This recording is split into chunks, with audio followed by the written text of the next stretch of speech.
पिताश्री आपके इंटरव्यू दिए, उन्होंने कहा बेटा तो रास्ते पे चला गया है विज्ञान के, मैं उसको लौटने के लिए नहीं कहूँगा। अब जो पीछे बात चली गई, आप सन्यासी हैं, मैं मानता हूँ, आपको अब यहीं रहना चाहिए, हम सबको ज्ञान देना चाहिए। लेकिन एक जो बात है कि आपको वाली स्टोरी भी फिक्स करनी है क्या धर्म के अंदर?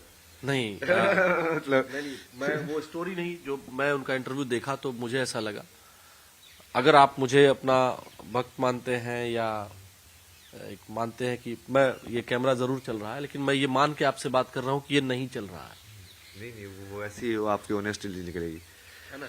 मैं आपसे बस इतना कहना चाह रहा हूँ कि ठीक है, माँ होती है, माँ, पिता, बहन, वहां आपको जाने की जरूरत नहीं है, लेकिन एक बार बात कर सकते हैं। बात करके मेरे पास कई फोन आए जो आपके रिलेटिव नहीं भी थे, उनका भाई भी ऐसे निकला हुआ था, उनके ताऊ जी का लड़का निकला हुआ था, वो हमें फोन करने लगे। लेकिन आपके पिताजी पहले कैसे थे जो आपने बताया, वो एक्सपीरियंस आपका है, लेकिन जब वो इंटरव्यू दे रहे थे ना, वो भावुक थे। उनको लगा नहीं, उनको लगा कि उनका बेटा जो कर रहा है वो आध्यात्म के लिए कर रहा है, ऐसा उनको उनके फेस से उनके। बट वो उनको तब क्यों नहीं लगा जब मैं उनको 1 साल उनके साथ बैठ के वो सारी चीजें समझा रहा था। मैं उनके सिर पे बैठ के समझा रहा हूँ, यार समझो यार, मैं तो ये चीज करना चाह रहा हूँ। उस टाइम पे उनको क्यों नहीं लगा, वो अभी क्यों लगा? इसका मतलब कहीं ना कहीं फेम से रिलेशन है उसका।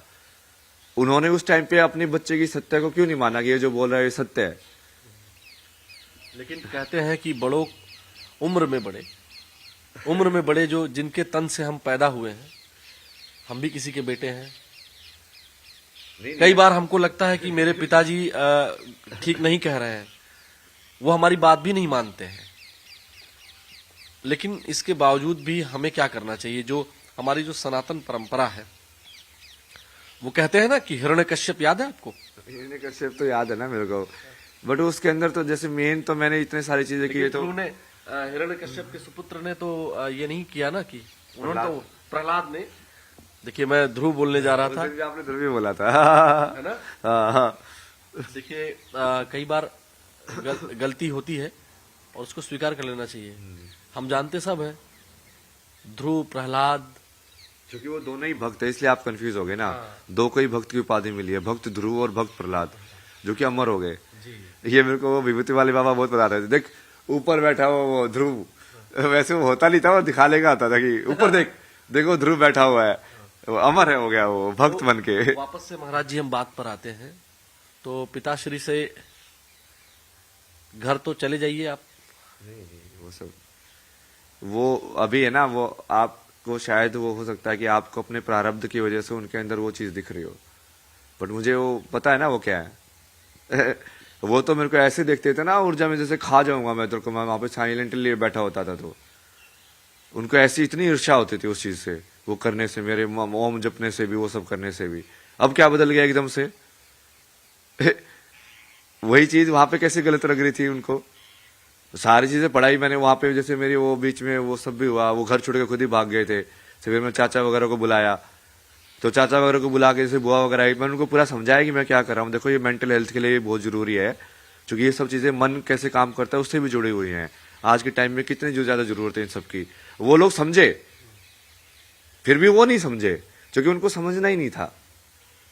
नहीं, लेकिन मुझे लगता है कि कई बार फेम की ही वजह से, लेकिन कई बार चीजें समझ में आ जाती हैं।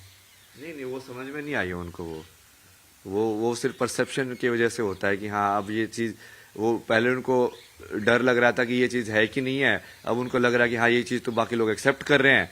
पहले मैं अकेला खड़ा था तो मेरे साथ नहीं खड़े थे, अब दूसरे लोग खड़े हैं तो वो भी खड़े होना चाहते हैं। तो इसमें मेरे विचार से प्रारब्ध ठीक है, मैं मान लिया, और मैं एज अ स्पिरिचुअल, मैं तो पूरे लाइफ में आपसे जुड़ा रहूंगा, लेकिन मेरा एक मानना है, अगर आप थोड़ा सा भी लग रहा हो आपको कि मैं स्पिरिचुअलिटी के आपके कहीं भी थोड़ा सा भी हूं, तो मेरा ये मानना है कि आपको एक बार पिताश्री से, अब मान गए हैं, कैसे भी माने हो।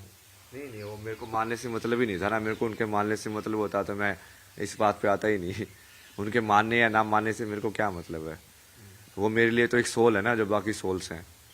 बाकी जैसे आपको समझा रहा हूँ वैसे उनको समझाया था, उन्होंने नहीं समझा, आपने समझा, समझाना चाहो उस चीज को। अब मेरे लिए तो बराबर ही है ना वो। जैसे मेन तो मैं जितने सारी चीजें की वो तो सिर्फ स्त्री के लिए किया कर रहा हूँ मैं सारे की सारे, चाहे वो मेरी माँ के साथ जो इंसाफ हुआ हो, चाहे मेरे जो रिलेशनशिप के अंदर मैंने जो एक्सपीरियंस किया कि वहाँ पे मैंने बताया था कि जैसे बहन प्रेग्नेंट थी तो वहाँ पे नहीं आ पाई मम्मी मदद करने के लिए, तो उसकी वजह से मुझे महसूस हुआ कि यार ये सब क्या है संसार के अंदर, ये सब क्यों होता है मतलब। और भी जैसे मेरी जो दोस्त थी उसका जैसे वो बचपन में भी उसका रेप का केस हुआ था, उसके बाद उसकी फिर जो मैरिज थी वो भी ब्रेक हो गई, उसके वजह से उसका मेंटल हेल्थ बहुत प्रॉब्लम हो गया। तो ये सारी चीजें तो मैं उनके लिए कर रहा हूँ।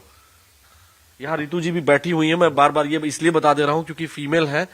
आप फीमेल पर बहुत मतलब जिस पे हम बात कर रहे थे कि इस पे आप नाखून रख लेते हैं या क्या हुआ, क्या था, क्यों ऐसा मतलब? नहीं जैसे चीजें तो मैंने बहुत बताई ना, जैसे अपनी माँ की साइड तो मैंने फिल्म भी देखी होगी आपने, वही सवाल बनाई हुई है मैंने, वो पूरा उसके ऊपर ही है, डोमेस्टिक वायलेंस के ऊपर। आप जिस पिताश्री को पिताश्री बोलते हैं ना, वो उस माँ को ना वो गोला लाठी बोलते हैं, क्योंकि एक तरीके से ऐसे पैर वैर को अरेंज करके उसको बांध के लाठी को बीच में डाल के तब मारते थे। आपने तो देखा ही नहीं ना, आप तो उनके वो क्रोकोडाइल वाले आंसू के ऊपर बह गए। माँ भी है ना, तभी तो।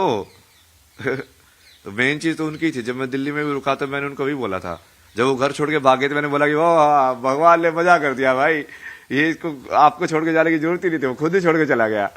मगर आप तो आप शांति से रहो, बहुत बढ़िया, कोई दिक्कत नहीं, आपको पैसे वैसे की मैं संभालूंगा, आपका सब दूंगा मैं आपको जो रहने सहने के लिए चाहिए। बट वो ठीक है, वो कई बार इंसान जो होता है वो इतना स्ट्रांग नहीं होता कि वो कर पाए, तो उन्होंने वो चीज चूज नहीं की।